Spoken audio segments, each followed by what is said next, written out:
ಮಗ ಮಾಡಿದ ತಪ್ಪನ್ನು ಮೆಚ್ಚಿಕೊಳ್ಳುವಂತ ಮೂರ್ಖ ನಾನಲ್ಲ ರುದ್ರ. ಯಾರೇ ತಪ್ಪು ಮಾಡಲಿ ತಪ್ಪು ತಪ್ಪೇ. ತಪ್ಪು ಮಾಡಿದವರು ಎಂತ ದೊಡ್ಡವರಾದರೂ ಸಣ್ಣವರಾಗಿಯೇ ಇರುತ್ತಾರೆ.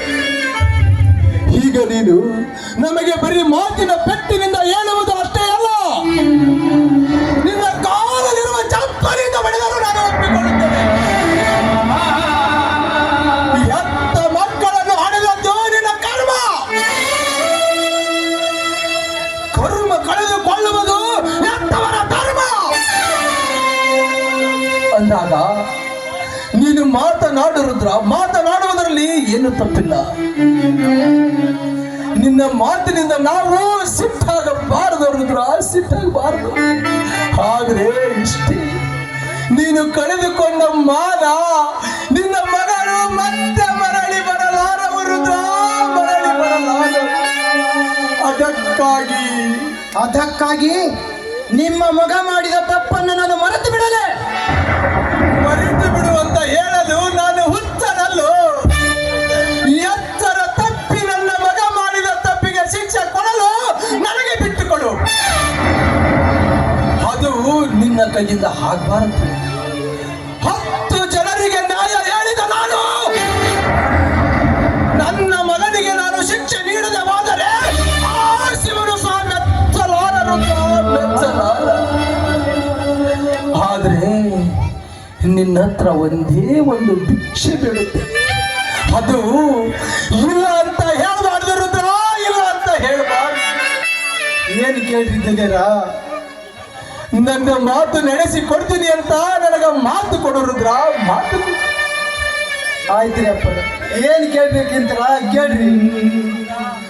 ರುದ್ರ, ಸುತ್ತ 40 ಹಳ್ಳಿಗಳ ಜನರ ಮನೆತನದಲ್ಲಿ ನಮ್ಮ ಮನೆತನ ನ್ಯಾಯವಂತರ ಮನೆತನ. ಮಾನವಂತರ ಮನೆತನದಲ್ಲಿ ಇಂಥ ಕೆಲಸ ಮಾಡಿದಂತ 3 ಮಂದಿಗೆ ಗೊತ್ತಾದ್ರ ನಮ್ಮ ಮನೆತನದ ಮಾನ ಮಣ್ಣು ಪಾಲಾಗಿ ಹೋಗುತ್ತದೆ. 10 ಜನರ ಮಧ್ಯದಲ್ಲಿ ನಾವು ಜೀವಂತವಿದ್ದರೂ ಸತ್ತಂತೆ ರುದ್ರ, ಅದಕ್ಕೋಸ್ಕರ ನಾನು ಏನು ಮಾಡಬೇಕು? ಯಾವ ಕಾಲಕ್ಕೂ ಯಾರ ಮುಂದೆಯೂ ನಿನ್ನ ಮಗಳ ಸಾವಿಗೆ ನನ್ನ ಮಗನ ಕಾರಣ ಅಂತ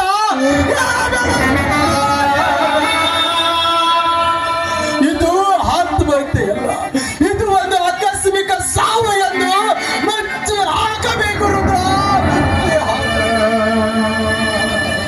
ಮದುವೆಗೆ ಬಂದ ಜನರಿಗೆ ಹೇಳಿ ಕಳಿಸುವ ಜವಾಬ್ದಾರಿ ನಿನ್ನದು. ನಿನ್ನ ಮಗಳ ಶವ ಸಂಸ್ಕಾರದ ವ್ಯವಸ್ಥೆ ಮಾಡುತ್ತೇನೆ.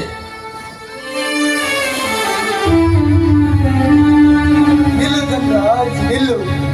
ನಿಮ್ಮ ಮನೆಯ ಅನ್ನ ಉಂಡ ಋಣಕ್ಕಾಗಿ ನಿಮ್ಮ ಮಾತನ್ನು ನಡೆಸಿಕೊಡ್ತಾ ಇದ್ದೇನೆ.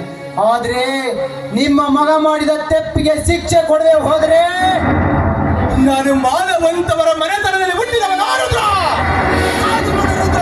ಕಾದು ನೋಡು. ದಯವಿಟ್ಟು ಅಂತ ಮಾತನ್ನು ಮಾತಾಡಬೇಡಿ. ನೋಡಿ, ನನ್ನ ಮಗ ಮಾಡುದು ತಪ್ಪು ಅಂತ ನನಗೂ ಕೂಡ ಗೊತ್ತು. ಅದಕ್ಕಾಗಿ ಬೇಕಿದ್ರೆ ಅವಳನ್ನ ಊರಿಂದ ಎಲ್ಲಾದ್ರೂ ದೂರ ಕಳಿಸ್ಬಿಡೋದು. ಅದಕ್ಕಾಗಿ ಎಷ್ಟು ಹಣ ಖರ್ಚಾದ್ರೂ ಚಿಂತೆ ಇಲ್ಲ. ಆದ್ರೆ ಯಾವುದೇ ಕಾರಣಕ್ಕೂ ಕೆಟ್ಟ ವಿಚಾರವನ್ನ ಮಾಡ್ಬೇಡ್ರಿ. ಮಹಾದೇವಿ,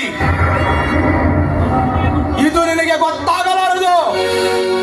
ಮೊದಲು ಮುಂದೆ ಸಾಗು, ಮೊದಲು ಮುಂದೆ ಸಾಗು.